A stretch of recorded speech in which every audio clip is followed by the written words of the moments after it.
తెలుగు వాళ్ళకి తెలిసినంతగా ఎవరికి తెలియదు. ఉత్తర భారత్లో ఏమిటో తెలుసా, వాళ్ళు చిత్రాన్నం అని చేస్తారు. వాళ్ళు ఊరికే దాంట్లో కొబ్బరి అవి ఇవి వేస్ట్ చేస్తారు, కానీ ఈ కాండిమెంట్స్ వేరు. ఇవి ఎంతో మంచిది ఆరోగ్యానికి.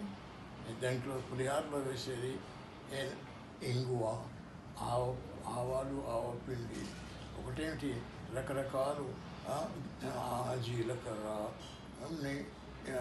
పోపు అంటే ఏమిటి, పోపు అనేది మన తెలుగు వాళ్ళకి తెలిసినంటే ఎవరికి తెలియదు. ఎంత మంచిది శరీరానికి అంటే ఆరోగ్యానికి. అది ఎన్ని రకాల పులిహార మమ్మీ నాకు చేస్తుందంటే,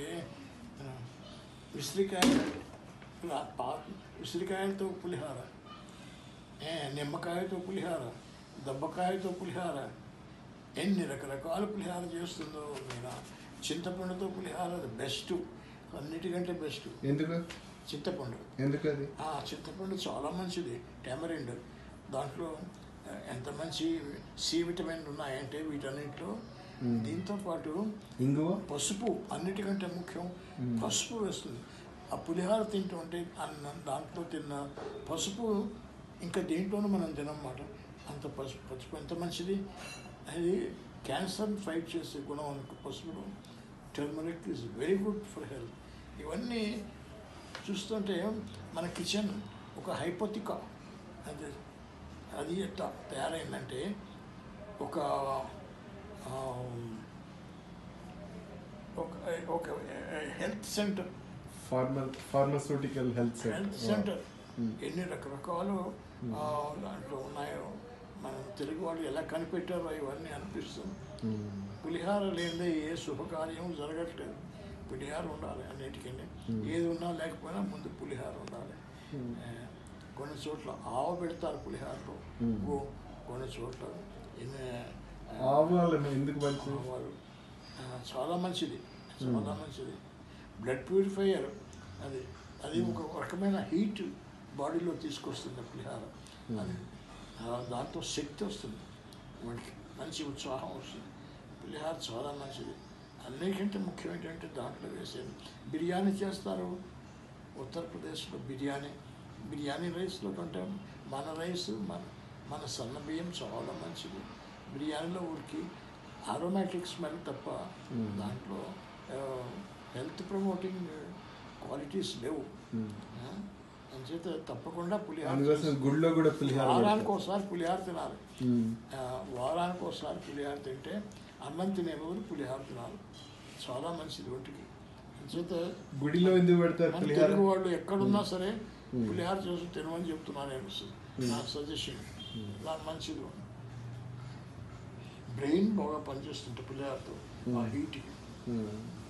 వేరే వీళ్ళు వేసే మసాలాలు ఉన్నాయే, అల్లం, వెల్లుల్లి, ఏమమ్మా రుచి చూపించకుండా నాకు పులిహార చేసావు వాడికి చెప్తున్నా. ఇప్పుడు అవన్నీ రికార్డ్ చేస్తున్నాడు, చూపించరా దాంట్లో.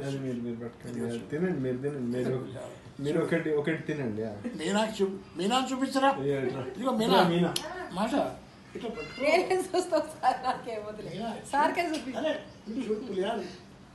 పులిహార స్పెషల్. కొన్ని వైష్ణవ దేవాలయాల్లో పులిహార తప్పకుండా చేస్తారు. అయితే ఆ తిరుపతిలో చేసే పులిహార అదేంటంటే వెంకటేశ్వర స్వామికి ఇది నచ్చదు. ఎండు మిరపకాయలు వేస్తే కుదరదుతాయి. అంచేత మిరియాలు వేస్తారు. మిరియాలతో పులిహార చేస్తారు వాళ్ళు. కానీ దాంట్లో పులుపు తక్కువ వేస్తారు. పులుపు వేయాలంటే ఆంజనేయ స్వామి గుళ్ళో పులిహార తినాలి, దాంట్లో పులుపు బాగా వేస్తారు.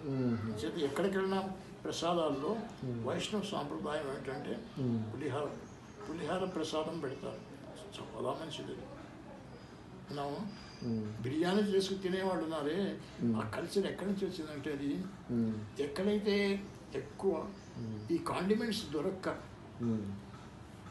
ఒక్క నాన్ వెజిటేరియన్ డిషెస్ మీద ఆధారపడి తినేవాళ్ళు ఉన్నారే, అది మిడిల్ ఈస్ట్లోను, వెస్ట్ ఏషియా ఆ ప్రాంతంలో ఇన్ని కాండిమెంట్స్ దొరకవు. మనకి కేరళలో ఫర్ ఎగ్జాంపుల్ చాలా కాండిమెంట్స్ దొరుకుతాయి. చాలా స్పైసెస్ దొరకాలంటే వాళ్ళకి కేరళ తెప్పిస్తారు.